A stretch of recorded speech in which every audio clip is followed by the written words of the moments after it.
Okay, hi. So my name is Diyaa.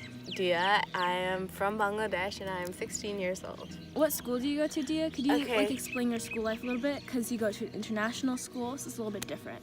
I do. So I go to the American International School of Dhaka, and it was basically a place for it was a place for diplomats. So like because the families would be sent all over the world, the children would also have to come and stay here. So the companies would pay for them to go to the school.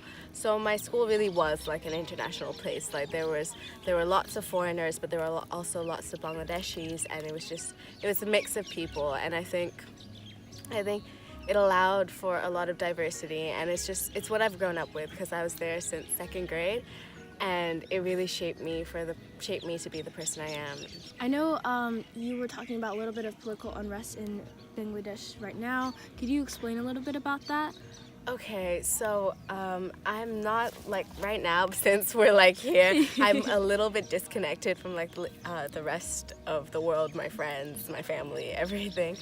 But what I heard was that there was peaceful protests done by students, so young people, about like driving laws and safer driving, things like that. And once that was done, government affiliated parties were were attacking these people. So the women were raped to stop. People were being murdered, kidnapped, etc. All right, tear gas was being used, and it wasn't great, and I was quite panicked as well, just simply because it was students my age.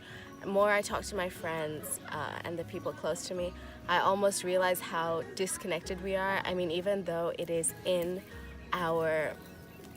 front of me, like it's in the area I live in. Okay, well, it wasn't the area I lived in until the government cleared them to use the tear gas, but it was in the area I live in. But at the same time, there was nobody from my school actually at the protest, even if it's all school kids. And just the privilege, I guess, that we come from makes us a little disconnected. All we kind of see is the fact that drivers are being stopped everywhere. But even then, I guess, it does make me quite emotional just thinking about all of it.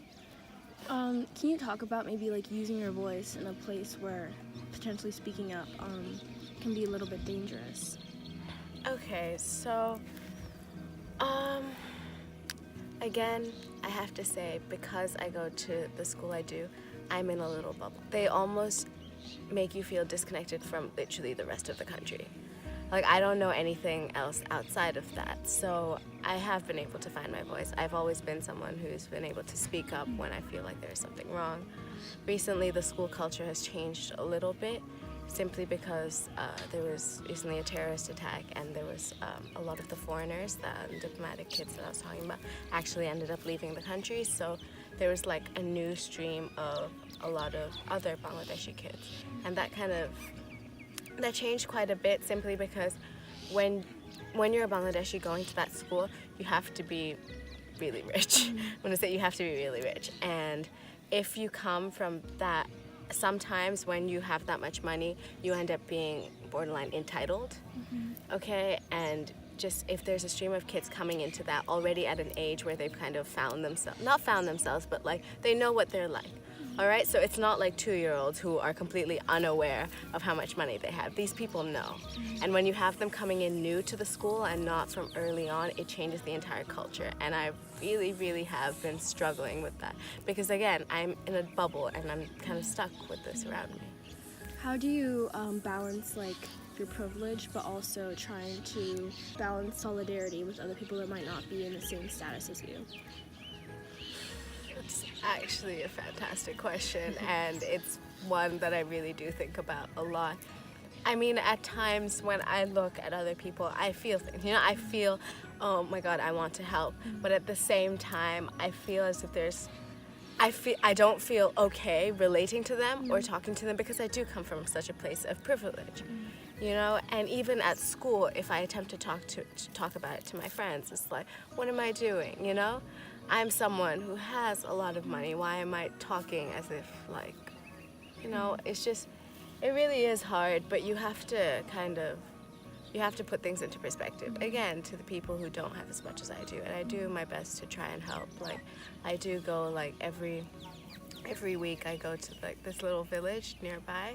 Well, it's not that near, but I go to this little village for they're very poor families there, so they're mostly like rickshawalas, and they don't make much money. Like, each ride is very, very cheap, and they're definitely below the poverty line. And I go there, and I do a variety of things. I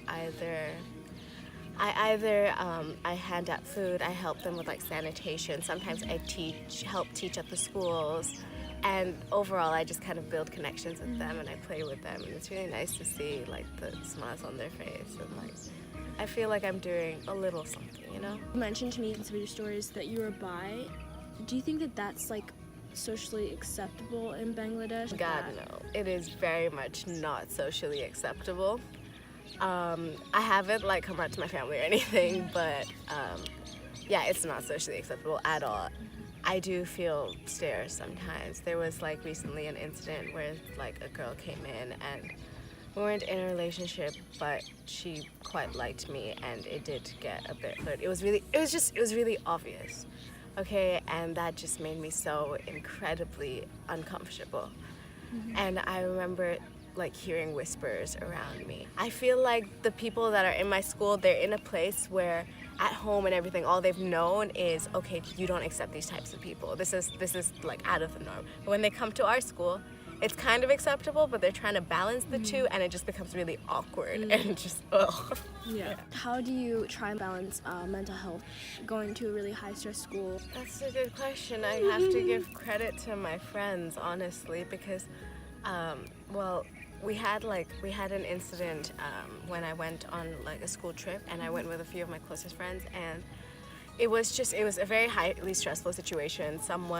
I'll like kind of just say it, someone basically like tried to kill herself, you know, and it was really intense, okay, and we had to deal with it for the entire night and the morning after, and it was someone that I was quite close to as well, and it was just a really difficult time. And the fact that my two friends were there with me, nobody around us understood what was happening, you know? We were just kind of separate from the rest of the grade even. They were like talking about these little problems, and we were just here like, oh my God. Yeah. You know, and the fact that I had them, even like my mom, you know, I mentioned to you, she got really sick, and like her mood started going up and down, and I kind of had to help take care of her and my brother, kind of deal with the whole situation, which was also quite a lot of pressure, but it was my friends.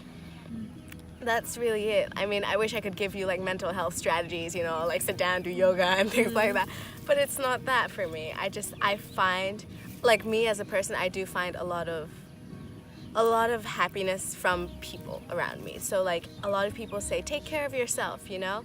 And I find that the way I do take care of myself is by taking care of other people, no matter who they are, because that's what gives me happiness in turn.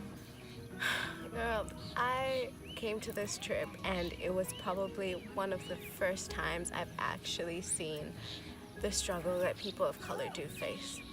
I always knew, okay, and I've always wanted to discuss it, but I've never actually been able to talk to someone who goes through a hard time because of it.